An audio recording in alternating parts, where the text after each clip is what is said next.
Hola, ¿qué tal? ¿Cómo están? Como siempre, me da muchísimo gusto saludarlos. Bienvenidos a una nueva emisión de In Situ. El día de hoy va a estar bien interesante la plática porque siempre los temas médicos evidentemente llaman la atención, pero en este caso vamos a hablar acerca de urgencias y para ello hemos invitado a un especialista, es el doctor Héctor Macías, quien es director justamente del Departamento de Urgencias de un conocido hospital en Playa del Carmen y nos visita el día de hoy. ¿Cómo estás, Héctor? Pepe, ¿cómo Gracias por estás? estar aquí con nosotros. No, un placer. Gracias por la invitación. Con mucho gusto. Gracias. ¿Urgenciólogo? ¿Está bien aplicado ese término? Sí, esa sería la especialidad. Uno acaba la carrera de medicina, se especializa 4 años más. Ajá. Sí, sería el término correcto, urgenciólogo. Urgenciólogo. En otros países les dicen de otra manera, pero aquí Sí. en México es el término correcto. Oye, ¿y es parecido a lo que vemos en las películas, en las series de televisión o en los programas estos de realities que vemos que todo el tiempo es un corredero y enfermera y vamos? Y no sé ¿Qué tanto se parece en la vida real tu trabajo a esto que hemos visto? Sí y no. Ajá. ¿Por qué? Porque hemos aprendido muy bien a lo largo de la historia de la medicina o a lo largo de cómo hemos hecho mejor las cosas. Empezamos a protocolizar. Y sí, es igual de divertido que como se ven en las series, pero lo hacemos de una manera más organizada. No sé si divertido, porque uno se angustia, ¿no? Al ver el sufrimiento de otras personas. Sí, claro. Ajá. Pero sí es movido. Sí, es acción. Acción. Ajá. Digo, y eso a lo mejor muchos colegas médicos coincidiremos con ello. Cuando nosotros decimos divertido, al paciente a lo mejor está un poquito complicado, pero nosotros es cuando más... en mi lugar, doctor. Pero nosotros le echamos más ganas. Claro. Es como el aliciente decir... La adrenalina de tu chamba. Adrenalina. Sí, claro. Yo lo comparo, por ejemplo, con la cobertura de una situación crítica de pronto, con una emergencia, pero por ejemplo, digamos, la cobertura de un incendio, de un terremoto, de un atentado. Claro. Y esa adrenalina es la que te mueve y tienes razón, puede darse el término de divertido, aunque para las personas... Sí, no, para las personas no es tan divertido, ¿verdad? Pero esa es nuestra chamba, empezar a estabilizar el paciente, colocarlo, estabilizarlo, derivarlo hacia la especialidad que necesite. Sí. Pero como me preguntabas, en las series de televisión salen que todos gritan, corren. Ahora ya no se hace así, ya tenemos protocolos un poquito más establecidos. Y ahora sí que es una comparación muy coloquial, muy burda, pero es como una receta de cocina. Del 1 sigue el 2, del 2 sigue el 3 y así nos vamos. De esto, el ejemplo clásico, un paro cardiorrespiratorio. Llega el paciente, ya cada quien tiene su función dentro del equipo y es la idea en una sala de urgencias formar un equipo que cada quien tenga sus tareas y empezar a desarrollar cuando suceda el ejemplo A, el ejemplo B, el ejemplo C. Déjame hacer otro símil. Cuando los autos de Fórmula 1 entran a pits, hay ya todo un equipo esperando. Exactamente. Y en cuestión de segundos, tú cambias la llanta, tú le limpias el parabrisas, tú le das agua al chofer, y en un ratito lo sacan. En las series de televisión a lo mejor pues, es una dramatización. Claro. Exageran un poquito. En la sala de urgencias puede llegar a ser eso, pero cada quien ya sabe su tarea. Y eso es bien importante en una sala de emergencias. Tanto la parte médica, enfermería, hasta el personal de recepción, trabajo social, todos ellos. Somos un equipo que trabaja para sacar adelante al paciente. ¿Cuántas personas en promedio hay en una sala de urgencias? En una sala de urgencias... Varía, evidentemente, sí, pero pueden haber tantas... Entre 5 y 8, entre médicos, enfermeros, trabajadores sociales, pero en esencia, pues, unos 5 personas, sí diría que es una bonita sala de urgencias, bien armada. Muy bien. Cuéntanos el procedimiento desde que el paciente, a ustedes les avisan, ¿sucede así que les avisan? Estamos en la ambulancia de la carretera y nos estamos dirigiendo con una persona, ¿Eso se los avisan o hasta que ya tienen al paciente ahí? Los dos escenarios, pero últimamente sí hemos trabajado a lo mejor un poquito más estrecho con el C4, que es el sistema de control y comando. Para que las ambulancias, cuando trasladan a un paciente crítico, se nos avise a nosotros para estar preparados para. ¿Por qué? Porque sabemos que esos minutos son cruciales. Entonces, a nosotros avisarnos, no, pues vamos con un paciente con un paro cardiorrespiratorio, pues yo preparo todo mi equipo, médico y no médico, o sea, insumos, para al momento de que llegue el paciente recibirlo y no perder ese tiempo. Esos momentos aprovecharlos en pos del paciente. Llega la ambulancia, se estaciona en el área de urgencias. ¿Qué sucede? Se abre la puerta y es un misterio. Abres la puerta y dices... ¿Qué tenemos aquí? Venga. Lo que venga... Primero checar, ¿tiene signos vitales? ¿No tiene signos vitales? Pásenlo, monitorizar al paciente. ¿Qué es monitorizar al paciente? A conectarle el monitor para ver frecuencia cardíaca, frecuencia respiratoria, tensión arterial, temperatura. Después de eso, comenzar a hacer un diagnóstico clínico rápido, una observación rápida de arriba abajo, ver el paciente, ¿está completo o no está completo? ¿Respira, no respira? ¿Cómo respira? ¿A qué huele? ¿A qué siente? ¿Crepita, no crepita? ¿A qué huele? ¿Te refieres, por ejemplo, si puede venir alcoholizado? No, más bien, por ejemplo, en pacientes diabéticos es muy común cuando tienen una cetoacidosis diabética, que es una alza del azúcar muy, muy alta. Tienen un olor muy peculiar como a manzanas fermentadas. ¿De verdad? Sí, manzanas, sí. Huele como a sidra de manzana, podríamos decir. Y eso te da un... Empieza uno a tomar pistas. Ahora sí que yo me siento como detective. Y digo, me gusta mucho Sherlock Holmes, soy adicto desde hace mucho, muy fan, desde hace muchos años, y siempre esa pequeña... ir descubriendo jalando el pistas. hilito, vamos para acá, vamos para allá, ¿qué le pasó? Digo, es bien importante, el paciente está consciente o está inconsciente. Claro. Y si está consciente, preguntarle, oiga, ¿qué hace usted aquí? ¿Qué le pasó? ¿Por qué me lo traen? Si el paciente contesta, pues a lo mejor ya ganamos muchos puntos. Claro.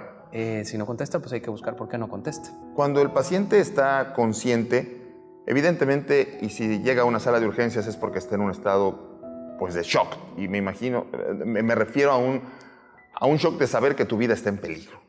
¿Cómo te refieres a un paciente que llega en esas condiciones? ¿Cómo le hablas? ¿En qué tono? También es bien variable. Eso es lo bonito de la sala de urgencias. Llevo 8 años de vida profesional y no he tenido un día igual. Siempre es diferente. Claro. ¿Por qué? Porque hay veces que a los pacientes hay que apapacharlos para sacarles la información, obtener resultados. Hay pacientes que hay que regañarlos. ¿De veras? Hay pacientes que hay que jalarles las orejas, no literalmente, pero sí, oiga, señor Fermín, no tiene que hacer esto, vamos para acá. Hay pacientes que no te dicen nada. Hay pacientes que la ropa te dice todo. Es una bonita incógnita. La sala de urgencias es, te tienes para que mí, un lugar convertir a lo sagrado. mejor en una especie de psicólogo al vapor, en el que, de acuerdo al estado y la respuesta del paciente, lo vas... Sí, se trata sobre todo de tranquilizarlo, ¿no? Y de obtener información. Y como te decía, los primeros 5 minutos son esenciales para nosotros en un estado de emergencia. Después, evidentemente, si es necesario, pasa a quirófano. ¿O no? Dentro de nuestra sala de urgencias tenemos una pequeña área que se llama área de choque. Área de choque podría decirse que es un área especializada para procedimientos pequeños en pos de estabilizar al paciente. Es una sala donde yo puedo hacer procedimientos pequeños desde, no sé, colocar un catéter subclavio, que es una vía periférica cuando no puedo obtener vías periféricas para inyectar suero, sustancias. Suero, este tipo de cosas. Cuando tienen un tórax a tensión, poder ahí mismo descomprimirlo, colocar un sello de agua y no tener que trasladarme al quirófano. Es un área... ¿Qué es un sello de agua? Perdón. Un sello de agua cuando el pulmón colapsa. Cuando se... El pulmón tiene una presión negativa. Por X, Y o Z situación, el pulmón se colapsa. Y nosotros ponemos una manguerita que tiene por gravedad. Antes lo hacían por gravedad, ahora ya es un aparatito que conectas al oxígeno. Comienza a volver a inflar o a sacar esa presión positiva para que vuelva a tener esa presión negativa el pulmón y se vuelve a inflar. Mira. Ya sea por sangre, por algún líquido, por un derrame pleural, por un traumatismo. Claro. Muchas cosas. Claro. Eso es un sello de agua, perdón. No, pues es que es interesante. Tú estás acostumbrado a manejarlo todos los días. Nosotros de repente oímos, para nosotros en la televisión un sello de agua es algo que se pone sobre una imagen. Sí. Que es como un sello justamente para que nadie más se robe nuestra exclusiva. Sí, claro. Fíjate, entonces es curioso, pero yo estoy seguro que mucha gente que no está en el medio de la televisión pues tampoco sabía esto, ¿no? Bueno, entonces pasan los primeros minutos, se estabiliza al paciente o puede llegar al caso en que empeore, ¿no? En que las cosas se pongan más críticas. Después de estos 5 minutos que... Lo dice muchos colegios, el Colegio de Cardiología de Estados Unidos, el Colegio de Traumatología, Colegio de Pediatría. Habla que estos primeros 5 minutos son como dorados, donde ya el médico, el urgenciólogo, necesita tener por lo menos un diagnóstico presuntivo. Ya saber qué es lo que le pasa a tu paciente. Sí. ¿Para qué? Para que comiences a tratarlo. Claro, no tienes exámenes de laboratorios, no tienes radiografías, no tienes muchas cosas que quisieras tener a la mano. Ahí es donde empieza lo divertido. ¿Por qué? Y ahí es donde digo la palabra divertido. ¿Por qué? Porque yo ya veo hacia dónde va el paciente. Un problema cardíaco, un problema a lo mejor en el cerebro, una fractura, qué sé yo. Y comienzas, este es mi diagnóstico presuntivo, ahora tengo que comprobarlo. ¿Por qué? Porque la medicina actual es medicina basada en evidencias. Yo tengo que tener evidencia de, y para yo tener esa evidencia de, yo ya tuve que haber estudiado para poder pensar en eso. Entonces comienzas a solicitar estudios de laboratorio, comienzas a solicitar una radiografía, una tomografía. Al mismo tiempo que estás trabajando para estabilizar. Para que se mantenga vivo. Claro. Entonces es un toma y daca de... Y hay muchas historias que te podría contar en sala de urgencias de que dices, chales, perdón. Sí, pues sí, dices, chales. Chispas en la torre, mi general. ¿Qué hago? Necesito una tomografía urgente, pero al paciente primero necesito intubarlo. Intubarlo es usar un tubo endotraqueal para ayudarle o facilitarle la vía respiratoria y trasladarlo a la tomografía. Vamos a hacer una pausa, si nos permites, doctor Héctor Macías, porque esto se está poniendo cada vez más interesante, pero necesitamos, después de esta pausa, regresar con más. Estamos hablando con el doctor Héctor Macías, urgenciólogo. Volvemos.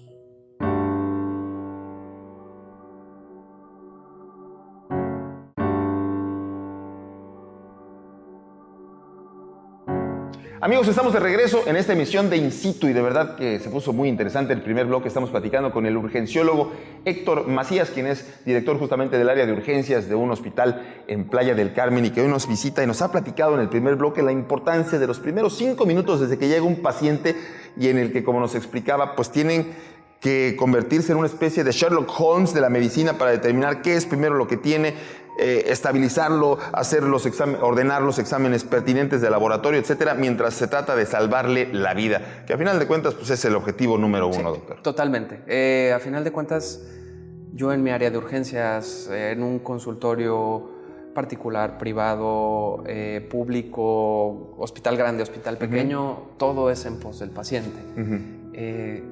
Como te decía, llevo 8 años ya como profesionista, más 6 de carrera, más el servicio social, y no he conocido un solo médico que quiera hacer daño a un paciente. Y eso es algo bien bonito, poder ayudar a las personas en situaciones difíciles. Quizás eso fue lo que me apasionó de mi carrera. Claro. Y es lo que me tiene hoy aquí, platicándoles. ¿En qué momento termina la labor del urgenciólogo? En el momento que pasa uno la estafeta y le dice al especialista, mi paciente tiene este diagnóstico, hice esto y esto, continúa. Ya después, ya es harina de otro costal. No, porque, siempre te queda ahí el gusanito de seguir la evolución del paciente, ver si no salieron algunos diagnósticos adicionales, ver muchas si cosas. Tu chamba. No, más bien continuar ese camino que tú iniciaste con el paciente desde que ingresó hasta que lo ves salir por la puerta. A veces el urgenciólogo se queda atrás de esa barrera y hay héroes que se ponen capas, no sé, una fractura de fémur. Uno a lo mejor no podrías pensar que se pueda perder la vida, pero sí es una urgencia real. Claro. Por la pérdida de sangre, etc. El traumatólogo va, opera y a lo mejor es el que se lleva la medalla, pero siempre pasa por mi pedacito de urgencias. Claro. Entonces, ese hecho de que uno recibe al paciente y a veces uno es el que también lo despide antes de que se vaya y te agradecen mucho esos minutos que los ¿Te involucras con los pacientes en el plano sentimental? Y te voy a decir, porque a mí muchas veces me preguntan, por ejemplo, ¿no? ¿Qué siento cuando estoy cubriendo algún evento trágico, lamentable? Y qué tanto te puede pegar en el estómago el ver el sufrimiento de otras personas. Y les digo que cuando estamos haciendo nuestra chamba, nosotros estamos concentrados en eso, en transmitir. En el caso de un médico, ¿qué tanto llega a haber un lazo afectivo? El rapport, que sería la palabra que utilizamos los médicos, siempre me ha parecido esencial en mi práctica médica. ¿Qué es el rapport? Es esa comunión entre médico-paciente para tener una relación de respeto, de entendimiento, de empatía, ese afecto por el paciente, pero que el paciente no sea nada más del médico al paciente, sino también del paciente al médico. Cuando uno gana el rapport del paciente, ya tienes el 50% del trabajo hecho. Ya de ahí las cosas vienen solitas. Claro. Y como te platicaba hace unos momentos, hay veces que a los pacientes tienes que hablarles duro. Sí. Y hay veces que hay que apapacharlos. Y ese rapport ahí uno va midiendo si es hacia arriba o hacia abajo. Pero como decías hace un momento, uno tiene que tener los pies siempre sentados en el piso. Sí. Porque tampoco te puedes enganchar con el paciente. No te puedes poner, no tienes por qué empezar a llorar con él por el sufrimiento o por su dolor o por si tiene una condición crítica. ¿Te quitaría la concentración quizás? Te quitaría objetividad. Por eso es que un médico no puede atender a sus familiares, a sus seres queridos. ¿Cómo manejas ese otro tema? Porque los familiares o los amigos o las personas cercanas al paciente pues quieren inclusive hasta dar recomendaciones de cómo tiene que ser el tratamiento, ¿no? Y ahí tú tienes que ser también, actuar con pincitas, ¿no? Firme. Firme, pero sutil. Ajá. No sé si eso se pueda o si exista. Sí, tiene que haberlo, claro. Pero sí, o sea, y más, vivo en una zona muy turística. Me toca atender muchos turistas. Y dentro de esos turistas me toca atender a gente de todo el mundo. Y de esa gente de todo el mundo me toca atender a médicos a veces. De verdad. O familiares, su paciente, el familiar es médico. Y entonces llegan y en mi país hacemos esto, esto y esto. Entonces sí, uno pone una barrera y dice, está bien, déjame hacer mi chamba, sé hacerla bien, ganar el rapport, confía en mí y espérame en la recepción. Qué complicado, de verdad. Sí, porque es una estira y afloja difícil, porque hay veces que los pacientes pues, no quieren separarse de su familiar. Claro. Pero como te decía al principio, mis maestros me enseñaron, la sala de urgencias es sagrada. Así es. El paciente, tus enfermeros y tú. Se acabó. Y hay veces, bueno, hay sus excepciones, como en todo. Menores de edad siempre tienen que ir acompañados de un adulto, cositas así. Adultos mayores también tienes que estar acompañados de un adulto. Pero en la mayoría de las situaciones, pues es médico, paciente y el equipo o el staff médico que está alrededor. Claro. Pero se te quieren meter y brincan y se asoman y uno, pues cortésmente les dice, esperen un poquito afuera, no sé, vamos a suturar, vamos a acomodar, vamos a subir, vamos a bajar. Sí. ¿Qué pasa en la noche cuando llegas a tu casa después de haber tenido una jornada pesada y que te llegaron 3 o 4 pacientes con los que luchaste por salvarles la vida y a veces esa batalla se pierde también? Cuando llegas a tu casa, ¿llegas todavía pensando en esos temas o puedes poner tu pequeña barrera y decir, vamos a hablar de otra cosa? Porque además tienes la característica de que tu esposa también trabaja contigo, ¿no? No es tan sencillo. No es tan sencillo separarse. Cuando salen las cosas bien, uno celebra, uno se alegra. Claro. Pero también llega y estudia. Cuando las cosas salen mal, uno se preocupa. Claro. Uno piensa qué pude haber hecho mejor. y estudia. Se actualiza, se prepara para que no te vuelva a suceder. O sea, no se acaba la chamba en la sala de urgencias. No siempre. Hay días que sí, no sé, a lo mejor todo salió bien y uno se quita ese chip de me voy a quitar la bata, la voy a dejar colgada en el consultorio y vámonos a la playa. Pero no siempre se puede. Claro. No siempre se puede. Anécdotas debes tener muchísimas. Nos contabas ahorita de los extranjeros, pero ¿algún caso en particular que sea así como de los que te marcan, no? Fíjate, curiosamente venía platicando con mi chica. Ayer tuve una paciente, yo creo que en estos 8 años ha sido mi mejor paciente por siempre. Una niña de 4 años de Inglaterra.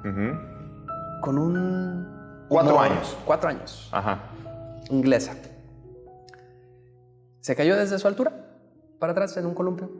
Tenía una heridita 1 centímetro. Platiqué con su mamá. La mamá, súper entendible, muy buena persona. El papá no quiso ir a la sala de urgencias porque tenía miedo. Exfutbolista de Liverpool. No. Sí, no ¿famoso? recuerdo el nombre. Sí. No me digas. Pero ahora, ahí sí aplica me lastimé la rodilla y por eso se acabó mi carrera. En él sí. Jugaba en el Liverpool me dijo su esposa, hace 15 años, creo. Y por una lesión en rodilla terminó su carrera. Él no quiso entrar a la sala de urgencias porque no le gustan los hospitales. Claro. Me supongo que por eso. Claro. La mamá me dijo, yo estoy aquí, ella es mi tercer hijo, entonces, doctor, ya estoy entrenada. ¿Y dónde tenía la lesión? Aquí en la nuca. Se descalabró. Sí, una alcancita chiquitita. La niña con un humor, con un... no me pasa nada. Le hacía así, decía, mira, sangre. En inglés. Platiqué con la mamá. Era para poner un punto de sutura, uno solo. Y siempre les explico a los niños y a los papás qué es lo que voy a hacer. Claro. De la A a la Z. Entonces le expliqué a la mamá, oye, pues generalmente a chamaquitos así o adultos, cuando va a hacer un solo puntito, pues no los anestesio para que no le dé doble piquete, porque la anestesio. ¿Duele más la anestesia, doctor? Que la bueno, no sé, a veces. En estas heridas tan pequeñas, yo digo que sí. Vale, porque la anestesia, y como le digo a mis pacientes, enchila un poquito. Esa es mi palabra, enchila un poquito. Entonces le dije, le voy a poner un piquete de un lado, le voy a poner un piquete del otro y le voy a poner una sustancia que enchila. O le pongo un piquete de un lado, un piquete del otro y hago un nudito y nos vamos. Claro. La mamá me entendió muy bien y me dijo, adelante. Doctor, sin anestesia, como Rambo. Esas fueron sus palabras. Sí. Para no hacer la historia tan larga, al final la niña, ni una lágrima, estoica la niña, estoica, riéndose, me dice, I want a selfie with you. Tomó mi celular y se sacó una selfie conmigo. Después de haber tenido a lo mejor 2, 3 pacientes antes muy complicados, difíciles de manejo o por patologías muy difíciles, eso llega y te cambia tu día. Te cambia tu día, totalmente. La hija de un exfutbolista del Liverpool que te dice, doctor, quiero una selfie contigo. Quiero una selfie contigo. ¿Y la tengo en mi celular? Fíjate, hoy estaría bien que la pudieras compartir, es una buena historia. Sí, y como esa, la sala de urgencias te brinda anécdotas a morir. ¿Cómo ves tú el panorama en nuestro estado? Y precisamente habiendo tanto turismo, siendo un destino pues, que aspira a ser de primer nivel mundial, estamos preparados y tú trabajas en el sector privado, pero también está el sector público. ¿Cómo ves tú? Cuando llegué a este estado hace 8 años, estuve trabajando para la Secretaría de Salud de Quintana Roo, 1 año completito. Cuando yo llegué aquí estaba la transición entre el Hospitalito de Playa y el Hospital General de Playa del Carmen. Me tocó esa transición, me tocó conocer el Hospitalito y decir, ay caray, yo vengo de Guadalajara, una ciudad grande, vengo de formarme de hospitales muy grandes. El Hospital Civil de Guadalajara es un hospital enorme. Y llegar a un hospitalito así chiquito y decir, ay caray, he visto una buena evolución de la medicina, he visto que a nuestros dirigentes les ha interesado esa parte porque saben que somos un destino muy importante para México, para Latinoamérica y para el mundo. Y a lo mejor con pasitos de bebé, con pasos gigantes, depende de la perspectiva, ahí vamos. Nos ha tocado tener experiencias fuertes, tanto sector público como privado, donde Playa del Carmen, Cancún o la zona sur de nuestro estado, Chetumal... Han tenido que sacar la cara. Dan la cara y se puede. Tenemos tomografías, tenemos resonancia, estudios de laboratorio. Es un hospital que no le pide nada a nadie. Pues mira, yo creo que nos quedamos con esta idea de que las cosas están mejorando, de que hay profesionales de la salud comprometidos y apasionados sobre todo con lo que hacen, y eso nos tranquiliza y nos hace sentir Pepe, muy bien. muchas gracias. Muchísimas gracias, doctor. Un placer. Héctor Macías, urgenciólogo, por esta charla tan amena, de verdad, como es el tema de la atención de urgencias. Gracias por habernos acompañado. A nombre de todo este gran equipo, yo soy José Martín Sámano. Pásela bien y como siempre, le mando un fuerte abrazo donde quiera que esté.